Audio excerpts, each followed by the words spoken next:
വചനമേ നിത്യജീവന്റെ ആധാരമേ, രക്ഷയേകിടും സത്യമാർഗമേ, എന്റെ ആത്മാവിനാശ്വാസമേ. വചനം വചനം വചനം. രാജാക്കന്മാരുടെ 1-ാം പുസ്തകം 7-ാം അധ്യായം. സോളമൻ തന്റെ കൊട്ടാരം പണിതത് 13 വർഷം കൊണ്ടാണ്. അങ്ങനെ അവൻ തന്റെ കൊട്ടാര സമുച്ചയം പൂർത്തിയാക്കി. അവൻ ലെബനോൻ കാനന മന്ദിരവും നിർമ്മിച്ചു. അതിന്റെ നീളം 100 മുഴം, വീതി 50 മുഴം, ഉയരം 30 മുഴം. ദേവദാരു കൊണ്ടുള്ള 3 നിര തൂണുകളിലായിരുന്നു അത്. തൂണുകളുടെ മേൽ ദേവദാരു കൊണ്ടുള്ള ഉത്തരവും ഉണ്ടായിരുന്നു. 45 തൂണുകളുടെ മേലുള്ള തുലാമുകളുടെ മേൽ ദേവദാരു കൊണ്ട് തട്ടിട്ടു. ഒരു നിരയിൽ 15 തൂണുകളാണ് ഉണ്ടായിരുന്നത്. ഒന്ന് മറ്റൊന്നിന് അഭിമുഖമായുള്ള 3 നിര ജാലകങ്ങൾ 3 ജോഡികളായി ഉണ്ടായിരുന്നു. എല്ലാ വാതിലുകളും കട്ടിലപ്പടികളും ചതുരാകൃതിയിലായിരുന്നു. ഒന്ന് മറ്റൊന്നിന് അഭിമുഖമായി 3 ജോഡികൾ. അവൻ സ്തംഭങ്ങളുടെ ഒരു ശാല പണിയിച്ചു. അതിന്റെ നീളം 50 മുഴം, വീതി 30 മുഴം. അവയുടെ മുൻവശത്തായി പൂമുഖവും മുൻപിലായി തൂണുകളും വിധാനവും അവൻ നിർമ്മിച്ചു. അവൻ ന്യായപാലനം നടത്തിയിരുന്ന സിംഹാസന വേദിക്കായി ന്യായാസന മണ്ഡപവും നിർമ്മിച്ചു. തറയാസകലം ദേവദാരു പൊതിഞ്ഞു. അവൻ ഏത് കൊട്ടാരത്തിൽ വസിച്ചിരുന്നോ ആ കൊട്ടാരത്തിന്മേൽ അതേ നിർമ്മിതിയോടുകൂടിയ മറ്റൊരു വാസസ്ഥലവും പൂമുഖത്തേക്ക് ഉണ്ടായിരുന്നു. താൻ വിവാഹം ചെയ്ത ഫറവോയുടെ പുത്രിക്ക് വേണ്ടിയും സോളമൻ ഇതേ മണ്ഡപ മാതൃകയിൽ ഒരു ഭവനം പണിതു. ഇവയെല്ലാം അസ്ഥിവാരം മുതൽ മേൽപ്പുര വരെയും പുറം മുതൽ വിശാലങ്കണം വരെയും കൃത്യതോതിൽ അകവും പുറവും വാൾ കൊണ്ട് അറുത്ത് ചെത്തിയെടുത്ത വിലയേറിയ കല്ലുകളാൽ നിർമ്മിതമായിരുന്നു. അടിസ്ഥാനമിട്ടതാകട്ടെ 8 മുഴത്തിന്റെയും 10 മുഴത്തിന്റെയും വിലയേറിയ വലിയ കല്ലുകൾ കൊണ്ടാണ്. മുകൾ ഭാഗത്ത് കൃത്യതോതിൽ ചെത്തിയെടുത്ത വിലയേറിയ കല്ലുകളും ദേവദാരു പലകകളുമായിരുന്നു. മുഖ്യ അങ്കണത്തിന് ചുറ്റും മിനുക്കിയ കല്ലുകൊണ്ടുള്ള 3 നിരകളും ദേവദാരു കൊണ്ടുള്ള തുലാമിന്റെ ഒരു നിരയും ഉണ്ടായിരുന്നു. അതുപോലെ തന്നെ കർത്താവിന്റെ ആലയത്തിന്റെ അകത്തെ അങ്കണത്തിനും ആലയ ഭൂമുഖത്തിനും. സോളമൻ രാജാവ് ടൈറിൽ നിന്നുള്ള ഹീരാമിനെ ആളെ അയച്ചു വരുത്തി. നഫ്താലി ഗോത്രജനായിരുന്ന അവൻ ഒരു വിധവയുടെ മകനായിരുന്നു. അവന്റെ പിതാവ് ടയർക്കാരനായ ഒരു പിച്ചള പണിക്കാരനും. ഹീരാം എല്ലാത്തരം പിച്ചള പണിയും ചെയ്യാനുള്ള ജ്ഞാനവും പാടവവും അറിവ് കൊണ്ട് പൂരിതനായിരുന്നു. അവൻ സോളമൻ രാജാവിന്റെ പക്കൽ വന്ന് അദ്ദേഹത്തിന്റെ പണിയെല്ലാം ചെയ്തു കൊടുത്തു. അവൻ 2 പിച്ചള സ്തംഭങ്ങൾ വാർത്തു. 1-ാമത്തെ സ്തംഭത്തിന്റെ ഉയരം 18 മുഴം, ചുറ്റും നൂലളവ് 12 മുഴം. അങ്ങനെ തന്നെ 2-ാമത്തെ സ്തംഭവും. 2 സ്തംഭങ്ങളുടെയും ഉച്ചിയിൽ സ്ഥാപിക്കാൻ അവൻ പിച്ചള കൊണ്ട് 2 മകുടങ്ങൾ വാർത്തു. 1-ാമത്തെ മകുടത്തിന്റെ ഉയരം 5 മുഴം, 2-ാമത്തെ മകുടത്തിന്റെ ഉയരം 5 മുഴം. സ്തംഭങ്ങളുടെ ഉച്ചിയിലുള്ള മകുടങ്ങൾക്ക് 1-ാമത്തെ മകുടത്തിന് 7, 2-ാമത്തെ മകുടത്തിന് 7 എന്ന വിധം ചിത്രപ്പണി തൊങ്ങലുകളും പിണച്ച നൂൽ ചങ്ങലകളും ഉണ്ടായിരുന്നു. അവൻ സ്തംഭങ്ങളും അവയുടെ മുകളിലുണ്ടായിരുന്ന മകുടങ്ങൾ മൂടും വിധം ഓരോ തൊങ്ങലിനു മുകളിൽ ചുറ്റുമായി 2 നിര മാതള നാരങ്ങകളും നിർമ്മിച്ചു. 2-ാമത്തെ മകുടത്തിനു വേണ്ടിയും അവൻ അതുപോലെ ചെയ്തു. പൂമുഖത്തെ തൂണുകളുടെ ഉച്ചിയിലുള്ള മകുടങ്ങൾ ലില്ലിപ്പൂവിന്റെ അലങ്കാരമായി 4 മുഴമുണ്ടായിരുന്നു. 2 തൂണുകളുടെയും മുകളിൽ തൊങ്ങലുകളോട് ചേർന്ന് ഉന്തി നിൽക്കുന്ന ഭാഗത്ത് മകുടങ്ങൾ ഉണ്ടായിരുന്നു. 2-ാമത്തെ മകുടത്തിന് മുകളിൽ ചുറ്റുമായി 200 മാതള നാരങ്ങകൾ നിരയായി ഉണ്ടായിരുന്നു. ദേവാലയത്തിന്റെ ഭൂമുഖത്താണ് അവൻ തൂണുകൾ ഉയർത്തിയത്. വലതുവശത്തെ തൂണുയർത്തി അവൻ അതിൽ യാക്കിൻ എന്ന് പേരിട്ടു. ഇടതുവശത്തെ തൂണുയർത്തി അവൻ അതിന് ബോവാസ് എന്ന് പേരിട്ടു. തൂണുകളുടെ ഉച്ചിയിൽ ലില്ലിപ്പൂവിന്റെ അലങ്കാരമുണ്ടായിരുന്നു. ഇപ്രകാരം തൂണുകളുടെ നിർമ്മാണം പൂർത്തിയായി. അവൻ ഒരു ജലസംഭരണി വാർത്തുണ്ടാക്കി. വൃത്താകൃതിയിൽ വക്ക് മുതൽ വക്ക് വരെ 10 മുഴം, അതിന്റെ ഉയരം 5 മുഴം, ചുറ്റളവ് 30 മുഴം. ജലസംഭരണിയുടെ ചുറ്റുവക്കിന് താഴെ നിന്ന് അതിനെ ചുറ്റി 1 മുഴത്തിന് 10 വീതം മുട്ടുകൾ ഉണ്ടായിരുന്നു. ആ മുട്ടുകൾ 2 നിരയായി വാർപ്പിനോടൊപ്പം വാർക്കപ്പെട്ടവയായിരുന്നു. 12 കാളകളുടെ പുറത്താണ് അത് നിന്നിരുന്നത്. 3 എണ്ണം വടക്കോട്ടും 3 എണ്ണം പടിഞ്ഞാറോട്ടും 3 എണ്ണം തെക്കോട്ടും 3 എണ്ണം കിഴക്കോട്ടും തിരിഞ്ഞിരുന്നു. അവയുടെ മുകളിലായിരുന്നു ജലസംഭരണി. അവയുടെ എല്ലാം പിൻഭാഗം ഉള്ളിലേക്കായിരുന്നു. അതിൻ്റെ ഘനം 1 കൈപ്പത്തി. അതിൻ്റെ വക്ക് ലില്ലി പുഷ്പാകൃതിയിൽ പാനപാത്രത്തിൻ്റെ അലങ്കാരം പോലെയായിരുന്നു. അതിൽ 2000 ബത്ത് വെള്ളം കൊള്ളുമായിരുന്നു. അവൻ പിച്ചള കൊണ്ട് 10 പീഠങ്ങൾ ഉണ്ടാക്കി. പീഠം ഒന്നിന് 4 മുഴം നീളം, 4 മുഴം വീതി, 3 മുഴം ഉയരം. പീഠത്തിന്റെ നിർമ്മിതി ഇങ്ങനെയായിരുന്നു. അവയ്ക്ക് പലകകൾ ഉണ്ടായിരുന്നു. ചട്ടങ്ങൾക്കിടയിലായിരുന്നു പലകകൾ. ചട്ടങ്ങൾക്കിടയിലുള്ള പലകകളിന്മേൽ സിംഹങ്ങൾ, കാളകൾ, കെരൂബുകൾ എന്നിവയുണ്ടായിരുന്നു. ചട്ടങ്ങളിന്മേൽ മുകളിലേക്കും അങ്ങനെ തന്നെ. സിംഹങ്ങളുടെയും കാളകളുടെയും താഴെ തൂങ്ങിക്കിടക്കുന്ന അലങ്കാരമായ പുഷ്പമാല്യങ്ങൾ ഉണ്ടായിരുന്നു. ഓരോ പീഠത്തിനും പിച്ചള കൊണ്ടുള്ള 4 ചക്രങ്ങളും പിച്ചള കൊണ്ടുള്ള അച്ചുതണ്ടുകളും ഉണ്ടായിരുന്നു. അതിൻ്റെ 4 മൂലകൾക്ക് താങ്ങുകളും പാത്രത്തിന് താഴെ താങ്ങുകൾക്ക് ഓരോന്നിനും വാർത്തെടുത്ത പുഷ്പമാല്യങ്ങൾ ഉണ്ടായിരുന്നു. അതിൻ്റെ മുകളറ്റം മകുടത്തിനകത്തായിരുന്നു. അങ്ങനെ മുകളിലേക്ക് 1 മുഴമുണ്ടായിരുന്നു. അതിൻ്റെ മുകളറ്റം 1.5 മുഴമുള്ള വൃത്തത്തിലുള്ള ഒരു നിർമ്മിതിയായിരുന്നു. കൂടാതെ മുകളറ്റത്തിനുമേൽ കൊത്തുപണികൾ ഉണ്ടായിരുന്നു. അവയുടെ പലകകൾ വൃത്തത്തിലല്ല ചതുരത്തിലായിരുന്നു. 4 ചക്രങ്ങളും പലകകൾക്ക് കീഴിലായിരുന്നു. ചക്രങ്ങളുടെ അച്ചുതണ്ടുകൾ പീഠത്തിലാണ് ഘടിപ്പിച്ചിരുന്നത്. ഒരു ചക്രത്തിന്റെ ഉയരം 1.5 മുഴം. ചക്രങ്ങളുടെ നിർമ്മിതി രഥചക്രത്തിന്റെ നിർമ്മിതി പോലെയായിരുന്നു. അവയുടെ അച്ചുതണ്ടുകളും പട്ടകളും ആരക്കാലുകളും ചക്രനാഭികളുമെല്ലാം വാർത്തുണ്ടാക്കപ്പെട്ടതായിരുന്നു. ഓരോ പീഠത്തിന്റെയും 4 കോണുകളിലായി 4 താങ്ങുകൾ. പീഠത്തിൽ നിന്നും തള്ളി നിൽക്കുന്നതായിരുന്നു അതിൻ്റെ താങ്ങുകൾ.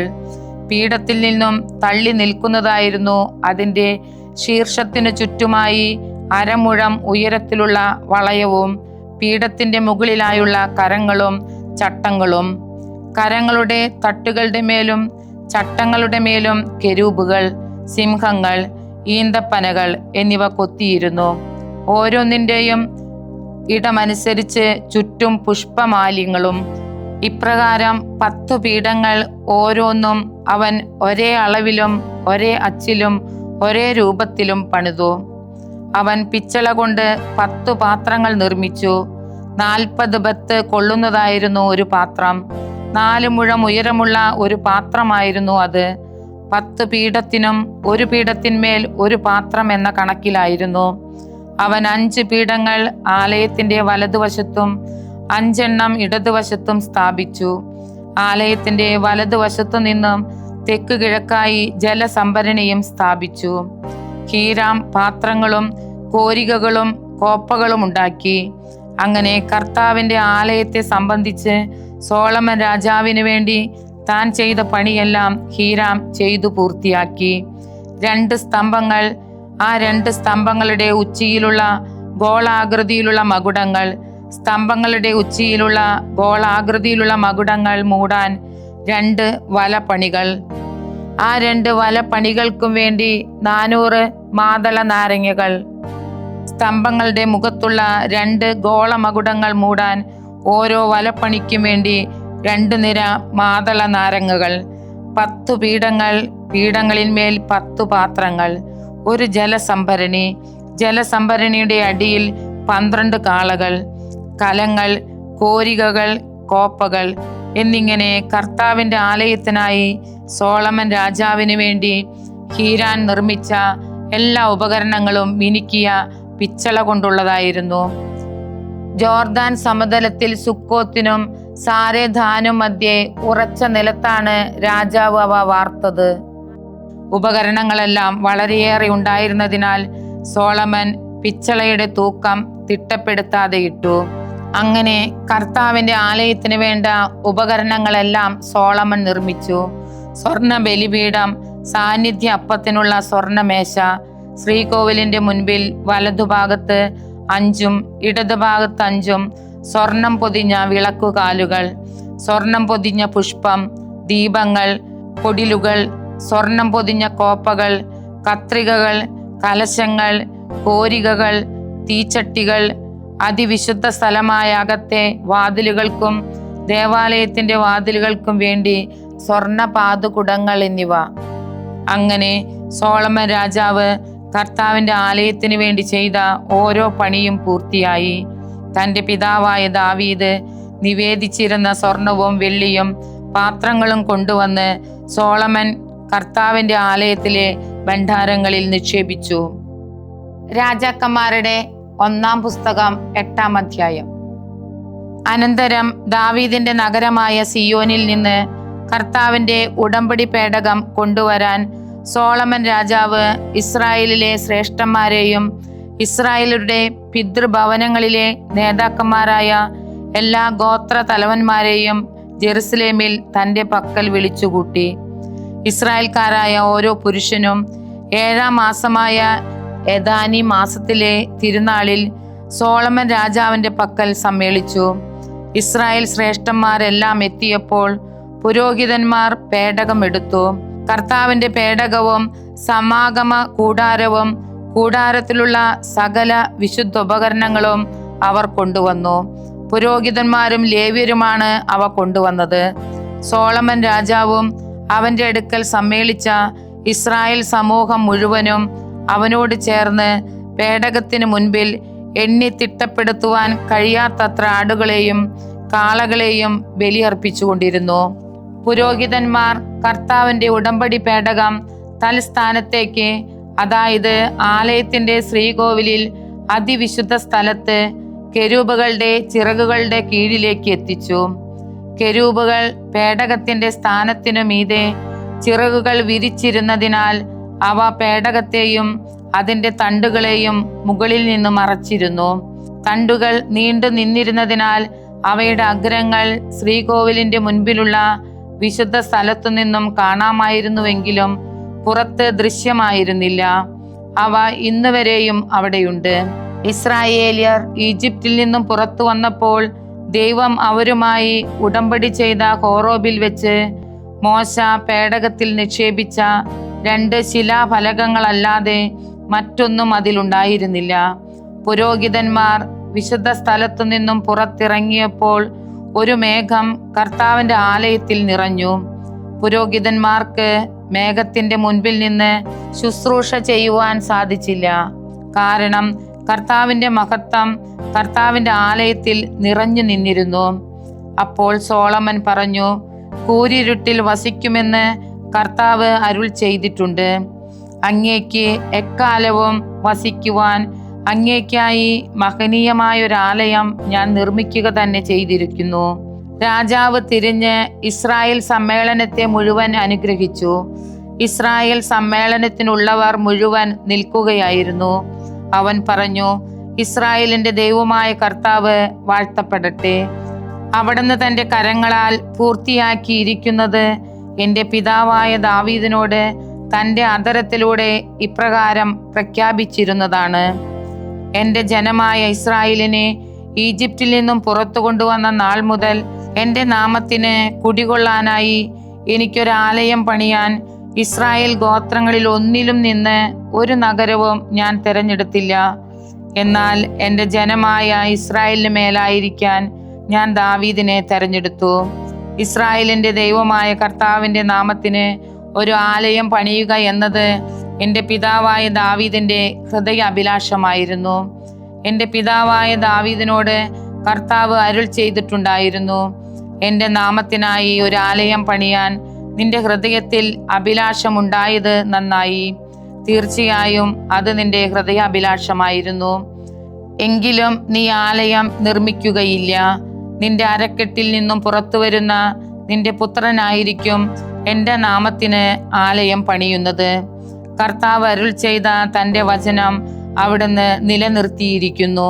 കർത്താവ് പറഞ്ഞതുപോലെ ഞാൻ എൻ്റെ പിതാവായ ദാവീദിന്റെ സ്ഥാനത്തേക്ക് ഉയർന്ന് ഇസ്രായേലിന്റെ സിംഹാസനത്തിലിരിക്കുന്നു.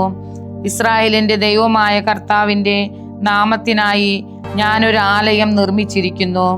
നമ്മുടെ പിതാക്കന്മാരെ ഈജിപ്റ്റ് നാട്ടിൽ നിന്നും കർത്താവ് പുറത്തു കൊണ്ടുവന്നപ്പോൾ അവിടുന്ന് അവരോട് ചെയ്ത ഉടമ്പടിയുടെ ഫലകം വെച്ചിരിക്കുന്ന പേടകത്തിന് അവിടെ ഞാൻ ഒരു സ്ഥലം തയ്യാറാക്കിയിരിക്കുന്നു.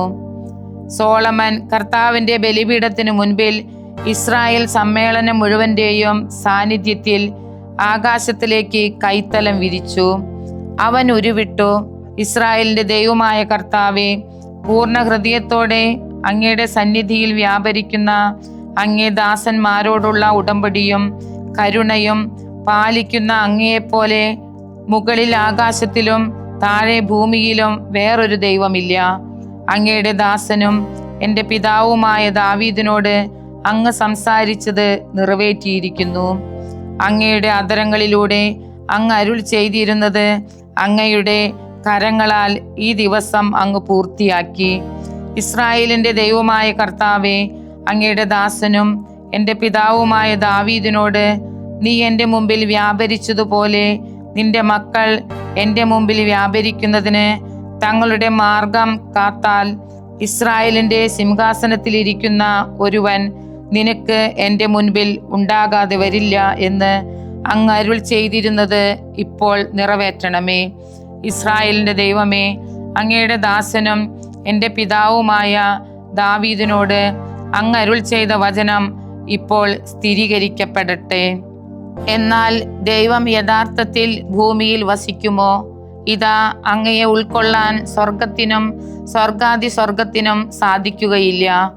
എങ്കിൽ ഞാൻ നിർമ്മിച്ച ഈ ഭവനം എന്ത്? എന്നാലും എൻ്റെ ദൈവമായ കർത്താവേ, അങ്ങയുടെ ദാസൻ ഇന്ന് അങ്ങേ മുമ്പിൽ സമർപ്പിക്കുന്ന പ്രാർത്ഥനയും നിലവിളിയും കേൾക്കുന്നതിന് അങ്ങയുടെ ദാസന്റെ പ്രാർത്ഥനയിലേക്കും യാചനയിലേക്കും അങ്ങ് മുഖം തിരിക്കണമേ. അങ്ങയുടെ ദാസൻ ഈ സ്ഥലത്തേക്ക് വന്ന് അർപ്പിക്കുന്ന പ്രാർത്ഥന കേൾക്കുന്നതിന് അങ്ങയുടെ മഹത്വം എവിടെ ഉണ്ടായിരിക്കുമെന്ന് അങ്ങ് അരുൾ ചെയ്തുവോ, ആ ആലയത്തിലെ നേർക്ക് അങ്ങയുടെ കണ്ണുകൾ രാവും പകലും തുറന്നിരിക്കുന്നതാകട്ടെ. അങ്ങയുടെ ദാസനും അങ്ങയുടെ ജനവുമായ ഇസ്രായേലും ഈ സ്ഥലത്തേക്ക് വന്ന് അർത്ഥിക്കുമ്പോൾ അവരുടെ യാചനകൾ ശ്രവിക്കണമേ. അങ്ങ് വസിക്കുന്ന സ്ഥലമായ സ്വർഗത്തിൽ അത് കേൾക്കണമേ. കേട്ട് ക്ഷമിക്കണമേ. ഒരുവൻ തൻ്റെ അയൽക്കാരനോട് തെറ്റു ചെയ്യുകയും അയാൾ അവനെ കൊണ്ട് തന്നോട് സത്യം ചെയ്യിക്കാൻ കടപ്പെടുത്തുകയും അവൻ ഈ ആലയത്തിൽ അങ്ങയുടെ ബലിപീഠത്തിന് മുമ്പിൽ വന്ന് ശപഥം ചെയ്യുകയും ചെയ്യുമ്പോൾ അങ്ങ് സ്വർഗത്തിൽ നിന്ന് ശ്രവിച്ച് ദുഷ്ടന് അവന്റെ മാർഗത്തിനൊത്ത് പ്രതിഫലം നൽകി അവന്റെ തലയിൽ തിന്മ വരുത്തിയും നീതിമാന് അവന്റെ നീതിക്കൊത്ത് പ്രതിഫലം നൽകി നീതി നടത്തിക്കൊടുത്തും അങ്ങയുടെ ദാസനോട് വർത്തിക്കുകയും അവരെ ന്യായം വിധിക്കുകയും ചെയ്യണമേ. അങ്ങയുടെ ജനമായ ഇസ്രായേൽ അങ്ങേക്കെതിരെ പാപം ചെയ്തതുമൂലം ശത്രുവിന്റെ മുൻപിൽ പരാജയപ്പെടുകയും അങ്ങയുടെ പക്കലേക്ക് തിരിച്ചു വന്ന് അങ്ങയുടെ നാമം ഏറ്റുപറഞ്ഞ് ഈ ഭവനത്തിൽ അങ്ങയോട് പ്രാർത്ഥിക്കുകയും കൃപ യാചിക്കുകയും ചെയ്യുമ്പോൾ അങ്ങ് സ്വർഗത്തിൽ നിന്ന് ശ്രവിച്ച് അങ്ങയുടെ ജനമായ ഇസ്രായേലിന്റെ പാപം ക്ഷമിക്കുകയും അവരുടെ പിതാക്കന്മാർക്ക് അങ്ങ് നൽകിയ മണ്ണിലേക്ക് അവരെ തിരിച്ചു കൊണ്ടുവരികയും ചെയ്യണമേ. അവർ അങ്ങേക്കെതിരെ പാപം ചെയ്തതുമൂലം ആകാശം അടയുകയും മഴ ഇല്ലാതാവുകയും ചെയ്യുമ്പോൾ അങ്ങ് വരുത്തുന്ന ക്ലേശം മൂലം അവർ ഈ സ്ഥലത്തേക്ക് വന്ന് അങ്ങയുടെ നാമത്തെ സ്തുതിക്കുകയും അവരുടെ പാപങ്ങളിൽ നിന്ന് പിന്തിരികയും ചെയ്യുമ്പോൾ അങ്ങ് സ്വർഗത്തിൽ നിന്ന് ശ്രവിച്ച് അവിടുത്തെ ദാസനായ ഇസ്രായേൽ ജനത്തിന്റെ പാപങ്ങൾ ക്ഷമിച്ച് അവർ നടക്കേണ്ട നല്ല വഴി പഠിപ്പിക്കുകയും അങ്ങയുടെ ജനത്തിന് അവകാശമായി കൊടുത്തിരിക്കുന്ന അങ്ങയുടെ ദേശത്ത് മഴ നൽകുകയും ചെയ്യണമേ. നാട്ടിൽ ക്ഷാമമുണ്ടാവുകയോ പകർച്ചവ്യാധി, ഉഷ്ണക്കാറ്റ്, പൂപ്പൽ, വെട്ടുകിളി, കീടം എന്നിവ ഉണ്ടാവുകയോ ശത്രുക്കൾ ദേശത്തിന്റെ നഗര കവാടം വളഞ്ഞതുമൂലമുള്ള വ്യാധിയോ രോഗമോ ഉണ്ടാവുകയോ ചെയ്യുമ്പോൾ അങ്ങയുടെ ജനമായ ഇസ്രായേൽ മുഴുവനുമോ ഏതെങ്കിലും വ്യക്തിയോ മനോവ്യഥ അനുഭവിച്ച് ഈ ഭവനത്തിന് നേരെ കൈത്തലം വിരിച്ചു നടത്തുന്ന ഓരോ പ്രാർത്ഥനയും യാചനയും അങ്ങയുടെ വാസസ്ഥാനമായ സ്വർഗത്തിൽ നിന്ന് ശ്രവിച്ച് ക്ഷമിക്കുകയും ഇടപെടുകയും ഓരോരുത്തർക്കും അവനവന്റെ മാർഗങ്ങൾക്കൊത്ത് പ്രതിഫലം നൽകുകയും ചെയ്യണമേ. എന്തുകൊണ്ടെന്നാൽ അങ്ങ് അവന്റെ ഹൃദയം അറിയുന്നു. അങ്ങ് മാത്രമാണല്ലോ മനുഷ്യ മക്കളുടെ എല്ലാം ഹൃദയം അറിയുന്നത്. അങ്ങ് ഞങ്ങളുടെ പിതാക്കന്മാർക്ക് നൽകിയ ഭൂമുഖത്ത് ജീവിതകാലം എത്രയും അവൻ അങ്ങയെ ഭയപ്പെടുന്നതിനു വേണ്ടിയാണിത്. അങ്ങയുടെ ജനമായ ഇസ്രായേലിൽ പെടാത്ത ഒരു പരദേശിയാണെങ്കിൽ കൂടി അങ്ങയുടെ നാമത്തെ പ്രതി വിദൂര നാട്ടിൽ നിന്നും വന്ന് അങ്ങയുടെ മഹത്തായ നാമത്തെയും കരുത്തുറ്റ കരത്തെയും നീട്ടിയ ഭുജത്തെയും കുറിച്ച് കേട്ട് ഈ ആലയത്തിലേക്ക് വന്ന് പ്രാർത്ഥിച്ചാൽ അങ്ങയുടെ വാസസ്ഥാനമായ സ്വർഗത്തിൽ നിന്നും ശ്രവിച്ച് അങ്ങയെ വിളിച്ചപേക്ഷിക്കുന്ന ഓരോ പരദേശിയോടും വർത്തിക്കണമേ. ഭൂമിയിലെ സകല ജനതകളും അങ്ങയുടെ നാമം അറിയുവാനും അങ്ങേ ജനമായ ഇസ്രായേലിനെ പോലെ അങ്ങയെ ഭയപ്പെടാനും ഞാൻ നിർമ്മിച്ചിരിക്കുന്ന ഈ ആലയത്തിനുമേൽ അങ്ങയുടെ നാമം പ്രഖ്യാപിക്കപ്പെട്ടിരിക്കുന്നു എന്ന് അവർ അറിയുന്നതിനു വേണ്ടിയാണിത്. അങ്ങ് അയക്കുന്ന വഴിയിലൂടെ അങ്ങയുടെ ജനം ശത്രുക്കൾക്കെതിരെ യുദ്ധത്തിന് പുറപ്പെടുമ്പോൾ കർത്താവിന്റെ നേർക്ക്, അതായത് അങ്ങ് തെരഞ്ഞെടുത്തിരിക്കുന്ന പട്ടണത്തിന്റെ വഴിയിലോ അങ്ങയുടെ നാമത്തിനായി ഞാൻ നിർമ്മിച്ചിരിക്കുന്ന ഈ ആലയത്തിലോ കർത്താവിനോട് പ്രാർത്ഥിച്ചാൽ അങ്ങ് സ്വർഗത്തിൽ നിന്ന് അവരുടെ പ്രാർത്ഥനകളും യാചനകളും ശ്രവിച്ച് അവർക്ക് ന്യായം നടത്തി കൊടുക്കണമേ. അവർ അങ്ങേക്കെതിരായി പാപം ചെയ്യുകയും പാപം ചെയ്യാത്ത മനുഷ്യനില്ലല്ലോ. അങ്ങ് അവർക്കെതിരെ കോപിച്ച് അവരെ ശത്രുവിന് മുമ്പിൽ വിട്ടുകൊടുക്കുകയും ശത്രുക്കൾ അവരെ സമീപത്തോ വിദൂരത്തോ ഉള്ള തങ്ങളുടെ ദേശത്തേക്ക് തടവുകാരായി കൊണ്ടുപോവുകയും അവരെ പിടിച്ചുകൊണ്ടുപോയിരിക്കുന്ന നാട്ടിൽ വെച്ച് അവർ ഹൃദയപൂർവ്വം പശ്ചാത്തപിച്ച് ഞങ്ങൾ അങ്ങേക്കെതിരായി പാപം ചെയ്യുകയും അകൃത്യം കാണിക്കുകയും തിന്മ പ്രവർത്തിക്കുകയും ചെയ്തുപോയി എന്ന് പറയുകയും തങ്ങളെ തടവുകാരാക്കിയ ശത്രുക്കളുടെ ദേശത്ത് വെച്ച് അവർ പൂർണ്ണ ഹൃദയത്തോടും പൂർണ്ണ ആത്മാവോടും കൂടെ അങ്ങിലേക്ക് പിന്തിരിഞ്ഞ് അങ്ങ് അവരുടെ പിതാക്കന്മാർക്ക് നൽകിയ ദേശത്തിന്റെ നേർക്ക് അങ്ങ് തെരഞ്ഞെടുത്ത നഗരത്തിലേക്കും ഞാൻ അങ്ങയുടെ നാമത്തിനായി നിർമ്മിച്ചിരിക്കുന്ന ഈ ആലയത്തിലേക്കും തിരിഞ്ഞ് അങ്ങയോട് പ്രാർത്ഥിക്കുകയും ചെയ്താൽ അങ്ങയുടെ വാസസ്ഥലമായ സ്വർഗത്തിൽ നിന്ന് അവരുടെ പ്രാർത്ഥനയും യാചനയും ശ്രവിച്ച് അവർക്ക് ന്യായം നടത്തി കൊടുക്കണമേ. അങ്ങേക്കെതിരായി പാപം ചെയ്ത അങ്ങയുടെ ജനത്തോട് അവർ അങ്ങേക്കെതിരായി ചെയ്ത എല്ലാ പാപങ്ങളും അതിക്രമങ്ങളും ക്ഷമിക്കണമേ. അവരെ തടവിലാക്കി കൊണ്ടുപോയവർ അവരോട് കാരുണ്യം കാണിക്കത്തക്ക വിധം അങ്ങ് കൃപ നൽകണമേ. ഈജിപ്തിലെ ഇരുമ്പു ചൂളയുടെ നടുവിൽ നിന്ന് അങ്ങ് പുറത്തു കൊണ്ടുവന്ന അങ്ങയുടെ ജനവും അവകാശവുമാണല്ലോ അവർ. അവർ അങ്ങയെ വിളിച്ചപേക്ഷിക്കുമ്പോഴെല്ലാം അവരെ ശ്രവിക്കേണ്ടതിന് അങ്ങയുടെ ദാസന്റെ യാചനയിലേക്കും അങ്ങയുടെ ജനമായ ഇസ്രായേലിന്റെ യാചനയിലേക്കും അങ്ങയുടെ കണ്ണുകൾ തുറന്നിരിക്കുന്നതാകട്ടെ. നാഥനായ കർത്താവേ, അങ്ങ് ഞങ്ങളുടെ പിതാക്കന്മാരെ ഈജിപ്തിൽ നിന്നും കൊണ്ടുവന്നപ്പോൾ അങ്ങയുടെ ദാസനായ മോശ വഴി അരുൾ ചെയ്തതുപോലെ ഭൂമിയിലെ സകല ജനതകളിൽ നിന്ന് അവരെ അങ്ങയുടെ അവകാശമായിരിക്കുവാൻ അങ്ങ് വേർതിരിച്ചതാണല്ലോ. സോളമൻ കർത്താവിനോട് അർത്ഥിച്ച എല്ലാ പ്രാർത്ഥനകളും ഈ യാചനയും പൂർത്തിയാക്കി കർത്താവിന്റെ ബലിപീഠത്തിന്റെ മുമ്പിൽ നിന്ന് തൻ്റെ മുട്ടിന്മേൽ കുമ്പിട്ട് കൈത്തലം ആകാശത്തിലേക്ക് വിരിച്ച് എഴുന്നേറ്റു.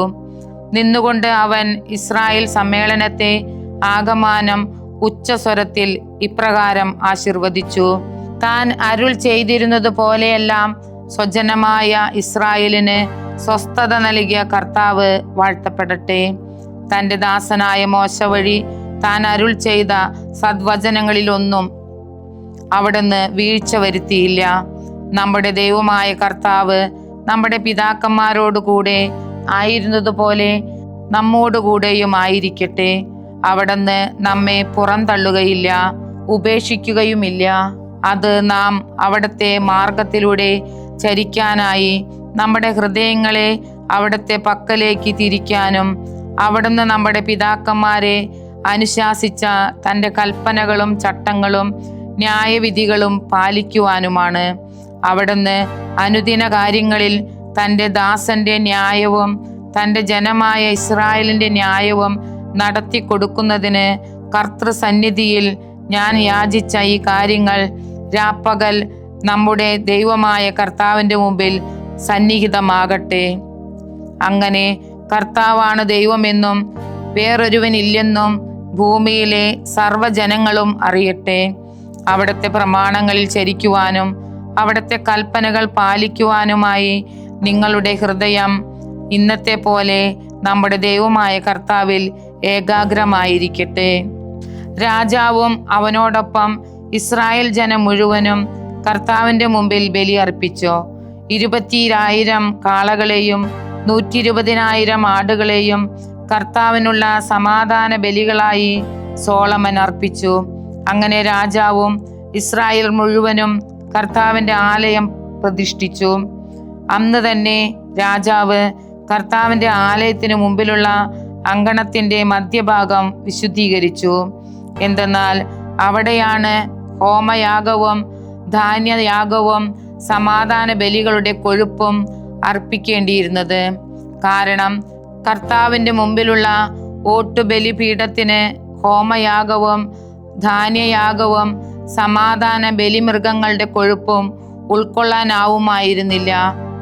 ലെബോ ഹമാത്ത് മുതൽ ഈജിപ്റ്റ് തോട് വരെയുള്ള ഇസ്രായേൽ ജനത്തിൻ്റെ വലിയ സമ്മേളനത്തോട് ചേർന്ന് സോളമൻ നമ്മുടെ ദൈവമായ കർത്താവിൻ്റെ മുമ്പിൽ 7 ദിവസം വീതം 14 ദിവസം ഉത്സവം ആഘോഷിച്ചു.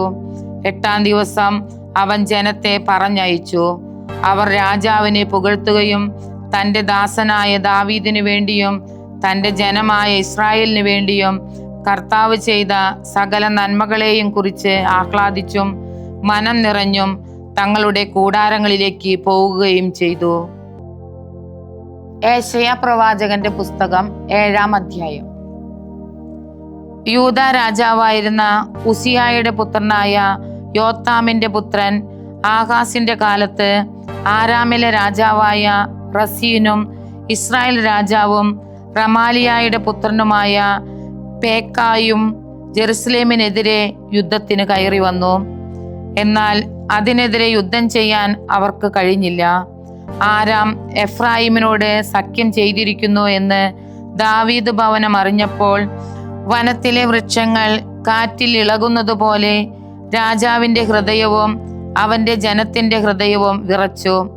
കർത്താവ് ഏശയ്യായോട് അരുൾ ചെയ്തു, നീയും പുത്രനായ ഷേയാർ യാശുവും അലക്കുകാരന്റെ വയലിലേക്കുള്ള രാജവീതിയുടെ അരികെയുള്ള മേൽക്കുളത്തിലെ നീർച്ചാൽ തീരുന്നിടത്ത് വെച്ച് ആഹാസിനെ കാണാൻ ചെല്ലുക.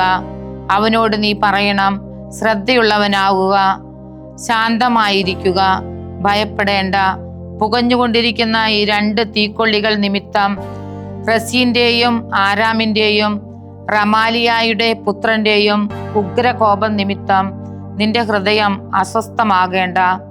ആരാം എഫ്രായിമിനോടൊത്ത് റാമായിയുടെ പുത്രനോടൊത്ത് നിനക്കെതിരെ ഗൂഢാലോചന നടത്തി ഇപ്രകാരം പറഞ്ഞു, നമുക്ക് യൂദയായിൽ കയറി ചെന്ന് അതിനെ ഭയപ്പെടുത്തി നമുക്കായി അതിനെ തകർത്ത് അവളുടെ മധ്യേ തബേലിന്റെ പുത്രനെ രാജാവാക്കാം. അതിനാൽ നാഥനായ കർത്താവ് അരുളി ചെയ്യുന്നു, അതുണ്ടാവുകയില്ല, അത് സംഭവിക്കുകയില്ല. എന്തെന്നാൽ ആരാമിന്റെ ശിരസ് ദമാസ്കസും ദമാസ്കസിന്റെ ശിരസ് റസീനുമാണ്. ഇനിയും 65 വർഷത്തിനുള്ളിൽ ഒരു ജനതയെന്ന നിലയിൽ എഫ്രായിം ഛിന്ന ഭിന്നമാകും. എഫ്രായിമിന്റെ ശിരസ് സമരിയായും സമരിയായുടെ ശിരസ് റമാലിയായുടെ പുത്രനുമാണ്. നീ വിശ്വസിക്കുന്നില്ലെങ്കിൽ നീ ഉറപ്പിക്കപ്പെടുകയില്ല. കർത്താവ് വീണ്ടും ആഹാസിനോട് ഇപ്രകാരം അരുൾ ചെയ്തു, നിന്റെ ദൈവമായ കർത്താവിൽ നിന്നും നിനക്കായി ഒരടയാളം ആവശ്യപ്പെടുക. അത് പാതാളത്തോളം താഴ്ന്നതോ ഉന്നതത്തോളം ഉയർന്നതോ ആകാം. എന്നാൽ ആഹാസ് പ്രതിവചിച്ചു, ഞാൻ അത്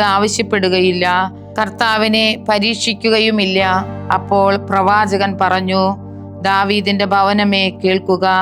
മനുഷ്യരെ അസഹ്യപ്പെടുത്തുന്നത് നിങ്ങൾക്ക് പോരാഞ്ഞിട്ടാണോ എൻ്റെ ദൈവത്തെയും നിങ്ങൾ അസഹ്യപ്പെടുത്തുന്നത്? അതിനാൽ നാഥൻ തന്നെ നിങ്ങൾക്കൊരടയാളം തരും. ഇതാ, കന്യക ഗർഭം ധരിച്ച് ഒരു പുത്രനെ പ്രസവിക്കും. അവന് അവൾ ഇമ്മാനുവൽ എന്ന് പേരിടും. തിന്മ ത്യജിക്കുവാനും നന്മ തിരഞ്ഞെടുക്കുവാനും തനിക്ക് അറിവുണ്ടാകുന്ന കാലം വരെ അവൻ തൈരും തേനും ഭക്ഷിക്കും. എന്തെന്നാൽ ആ ബാലന് തിന്മ നിരസിക്കുവാനും നന്മ തിരഞ്ഞെടുക്കുവാനും അറിവാകുന്നതിന് മുൻപ് നീ ഭയപ്പെടുന്ന 2 രാജാക്കന്മാരുടെയും ദേശം പരിത്യക്തമാകും. യൂദായിൽ നിന്ന് എഫ്രായിം വേർപിരിഞ്ഞതിൽ പിന്നെ വന്നിട്ടില്ലാത്ത തരത്തിലുള്ള ദിനങ്ങൾ, അതായത് അസ്രിയ രാജാവിനെ നിന്റെയും നിന്റെ ജനത്തിന്റെയും നിന്റെ പിതൃഭവനത്തിന്റെയും മേൽ കർത്താവ് വരുത്തും. ആ ദിനത്തിൽ ഈജിപ്തിലെ തോടുകളുടെ പ്രഭവ സ്ഥാനത്തുള്ള ഈച്ചയെയും അസ്രിയ രാജ്യത്തെ തേനീച്ചയെയും കർത്താവ് ചൂളമടിച്ച് വിളിക്കും. അവയെല്ലാം ചെങ്കുത്തായ മലയിടുക്കുകളിലും പാറയിടുക്കുകളിലും എല്ലാ മുൾച്ചെടികളിലും എല്ലാ മേച്ചിൽ പുറങ്ങളിലും വന്നിരിക്കും. അന്ന് നദിയുടെ അക്കരയിൽ നിന്നുള്ള കൂലിക്കാരന്റെ ക്ഷൗരക്കത്തി കൊണ്ട് അസ്രിയ രാജാവിനെ കൊണ്ട് നാഥൻ ദേശത്തിന്റെ തലയും പാദങ്ങളിലെ രോമവും ക്ഷൗരം ചെയ്യും.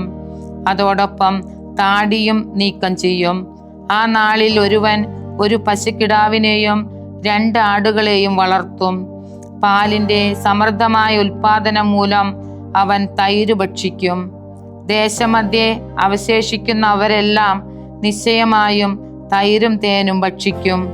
1000 ഷെക്കൽ വെള്ളി വില വരുന്ന 1000 മുന്തിരിച്ചെടികളുള്ള സ്ഥലങ്ങളിലെല്ലാം അന്ന് മുൾച്ചെടികളും മുള്ളുകളുമായിരിക്കും. ദേശം മുഴുവൻ മുള്ളുകളും മുൾച്ചെടികളുമായതിനാൽ അമ്പും വില്ലുമായി അവർ അവിടേക്ക് വരും. മുള്ളും മുൾച്ചെടിയും ഭയന്ന് തൂമ്പ കൊണ്ട് കിളച്ചിളക്കാവുന്ന കുന്നുകളിലൊന്നും നീ പോവുകയില്ല. അത് കാളക്കൊറ്റിന്റെ മേച്ചിൽപ്പുറവും ആട് ചവിട്ടിമതിക്കുന്ന ഇടവുമാകും. വിശുദ്ധ യോഹന്നാൻ എഴുതിയ സുവിശേഷം 8-ാം അധ്യായം 1 മുതൽ 20 വരെയുള്ള തിരുവചനങ്ങൾ. യേശു ആകട്ടെ ഒലിവ് മലയിലേക്ക് പോയി. അതിരാവിലെ അവൻ വീണ്ടും ദേവാലയത്തിലേക്ക് വന്നു. ജനമെല്ലാം അവന്റെ അടുക്കലെത്തി. അവൻ ഇരുന്ന് അവരെ പഠിപ്പിച്ചു. വ്യഭിചാരത്തിൽ പിടിക്കപ്പെട്ട ഒരു സ്ത്രീയെ നിയമജ്ഞരും ഫരിസേയരും കൂടെ അവന്റെ അടുക്കൽ കൊണ്ടുവന്ന് നടുക്ക് നിർത്തി. അവർ അവനോട് പറഞ്ഞു, ഗുരു, ഈ സ്ത്രീ വ്യഭിചാരത്തിൽ പിടിക്കപ്പെട്ടവളാണ്. ഇങ്ങനെയുള്ളവരെ കല്ലെറിയണമെന്നാണ് മോശ നിയമത്തിൽ കൽപ്പിച്ചിരിക്കുന്നത്. അതുകൊണ്ട് നീ എന്തു പറയുന്നു? ഇത് അവനിൽ കുറ്റം ആരോപിക്കാൻ വേണ്ടി അവനെ പരീക്ഷിച്ചുകൊണ്ട് ചോദിച്ചതാണ്. യേശുവാകട്ടെ കുനിഞ്ഞ് വിരൽ കൊണ്ട് നിലത്തെഴുതിക്കൊണ്ടിരുന്നു. അവർ ആവർത്തിച്ചു ചോദിച്ചുകൊണ്ടിരുന്നതിനാൽ അവൻ നിവർന്ന് അവരോട് പറഞ്ഞു, നിങ്ങളിൽ പാപമില്ലാത്തവൻ ആദ്യം അവളെ കല്ലെറിയട്ടെ. അവൻ വീണ്ടും കുനിഞ്ഞ് നിലത്തെഴുതിക്കൊണ്ടിരുന്നു. എന്നാൽ ഇത് കേട്ടപ്പോൾ മുതിർന്നവർ തുടങ്ങി ഓരോരുത്തരായി സ്ഥലം വിട്ടു.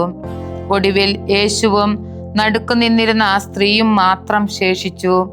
യേശു നിവർന്ന് അവളോട് ചോദിച്ചു, സ്ത്രീയെ, അവർ എവിടെ? ആരും നിന്നെ വിധിച്ചില്ലേ? അവൾ പറഞ്ഞു, ഇല്ല കർത്താവേ. യേശു പറഞ്ഞു, ഞാനും നിന്നെ വിധിക്കുന്നില്ല. പൊയ്ക്കൊള്ളുക, ഇനിമേൽ പാപം ചെയ്യരുത്. യേശു വീണ്ടും അവരോട് പറഞ്ഞു, ഞാൻ ലോകത്തിന്റെ പ്രകാശമാകുന്നു. എന്നെ അനുഗമിക്കുന്നവൻ ഒരിക്കലും അന്ധകാരത്തിൽ നടക്കുകയില്ല. അവന് ജീവന്റെ പ്രകാശമുണ്ടായിരിക്കും. അപ്പോൾ ഫരിസേയർ പറഞ്ഞു, നീ തന്നെ നിനക്ക് സാക്ഷ്യം നൽകുന്നു. നിന്റെ സാക്ഷ്യം സത്യമല്ല. യേശു പ്രതിവചിച്ചു, ഞാൻ തന്നെ എനിക്ക് സാക്ഷ്യം നൽകിയാലും എൻ്റെ സാക്ഷ്യം സത്യമാണ്. കാരണം ഞാൻ എവിടെ നിന്ന് വന്നുവെന്നും എവിടേക്ക് പോകുന്നുവെന്നും എനിക്കറിയാം. എന്നാൽ ഞാൻ എവിടെ നിന്നും വരുന്നുവെന്നോ എവിടേക്ക് പോകുന്നുവെന്നോ നിങ്ങൾ അറിയുന്നില്ല. നിങ്ങളുടെ വിധി മാനുഷികമാണ്. ഞാൻ ആരെയും വിധിക്കുന്നില്ല. ഞാൻ വിധിക്കുന്നെങ്കിൽ തന്നെ എൻ്റെ വിധി സത്യമാണ്. കാരണം ഞാൻ തനിച്ചല്ല, എന്നെ അയച്ച പിതാവും എന്നോട് കൂടെയുണ്ട്. 2 പേരുടെ സാക്ഷ്യം സത്യമാണെന്ന് നിങ്ങളുടെ നിയമത്തിൽ തന്നെ എഴുതിയിട്ടുണ്ടല്ലോ. എന്നെക്കുറിച്ച് ഞാൻ തന്നെ സാക്ഷ്യം നൽകുന്നു. എന്നെ അയച്ച പിതാവും എന്നെക്കുറിച്ച് സാക്ഷ്യം നൽകുന്നു. അപ്പോൾ അവർ അവനോട് ചോദിച്ചു, നിന്റെ പിതാവ് എവിടെയാണ്?